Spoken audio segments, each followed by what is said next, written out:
আলেম বিদ্বেষী মানুষদের ঘরে আলেম বা হাফিজ তৈরি হয় না।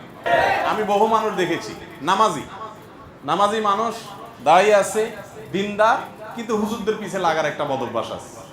এই মানুষগুলো আমি দেখেছি তাদের সন্তানদেরকে, আমি অনেককে ব্যক্তিগতভাবে চিনি, অনেক চেষ্টা করছে, মাদ্রাসা ভর্তি করাইছে, এখানে গেছে ওখানে গেছে, মাদ্রাসা পাল্টাইছে, মাগার মানুষ হয় নাই এরা। দেখুন, সন্তানকে কোরআনে কারীমের হাফেজ বানানোর জন্য সর্বপ্রথম পদক্ষেপ হবে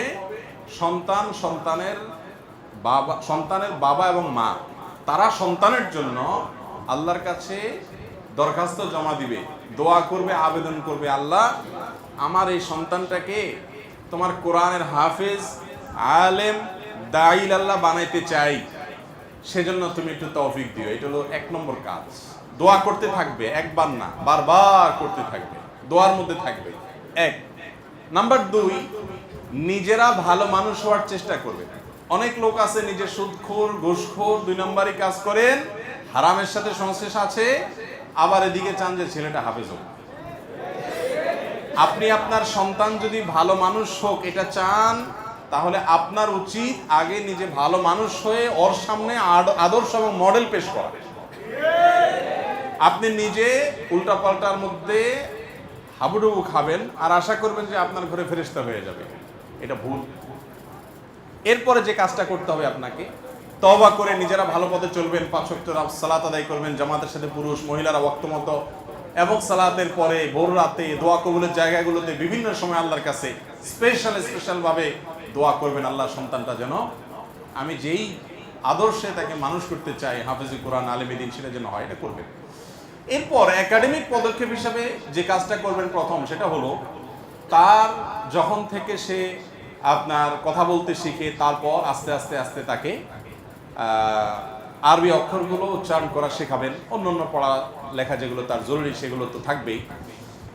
এই আরবি অক্ষর বর্ণমালা শেখানোর জন্য একজন হাফেজ, কোন একটা মসজিদের ইমাম, মুয়াজ্জিন, অথবা কোন একটা মাদ্রাসার শিক্ষক, বা একজন ভালো হাফেজ, যে হাফেজ তারাবি পড়ায় সুন্দর করে, শুদ্ধ করে, এরকম কোন একটা হাফেজের তত্ত্বাবধানে তাকে নুরানি কায়দাটা পড়াবে।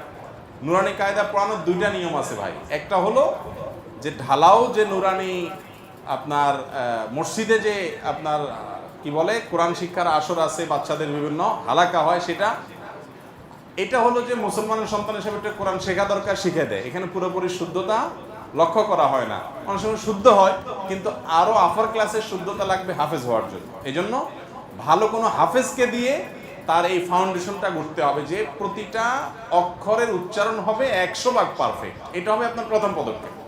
এটা যদি করতে পারেন তাহলে আল্লাহর রহমতে আপনার 6 মাসের কাজ 1 বছরের কাজ আগায় গেল। এটা কিন্তু 1-2 মাসে সম্ভব। আমাদের বেশিরভাগ ভাইয়েরা নিজেরা না জানার কারণে এই জায়গাটাতে ভুল করে ফেলেন। আপনি কিন্তু মক্তবের গতানুগতিক পড়া দিয়ে হবে না।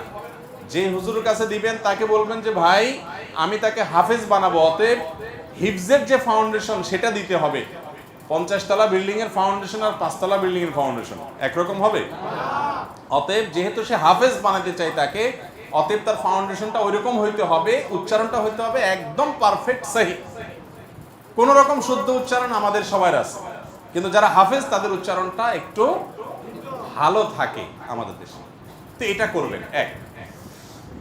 এর পাশাপাশি তাকে হিফজখানায় যখন সে ভর্তি হওয়ার উপযুক্ত হবে তখন তাকে ভর্তি করবেন। সম্ভব হলে বাসার আশেপাশে এমন কোনো হিফজখানা রাখবেন যেখানে আপনি সারাক্ষণ তত্ত্বাবধান করতে পারেন। যদি আসা যাওয়া করে পড়তে পারে খুবই ভালো।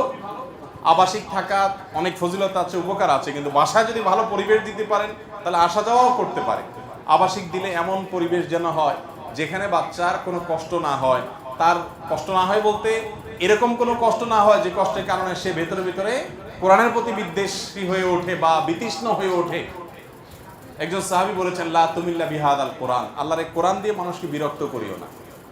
মানুষ যতটুকু নিতে পারে তার চেয়ে বেশি তুমি দিলা, এত বেশি কোরআন পড়াইতে থাকলা যে সে নিতে চাচ্ছে না, তারপরেও জবরদস্তি দিতে চাইলা, তো অতিরিক্ত দিলে সে বিরক্ত হয়ে যাবে। এই জন্য আল্লাহর কোরআন দিয়ে কাউকে বিরক্ত করবা না।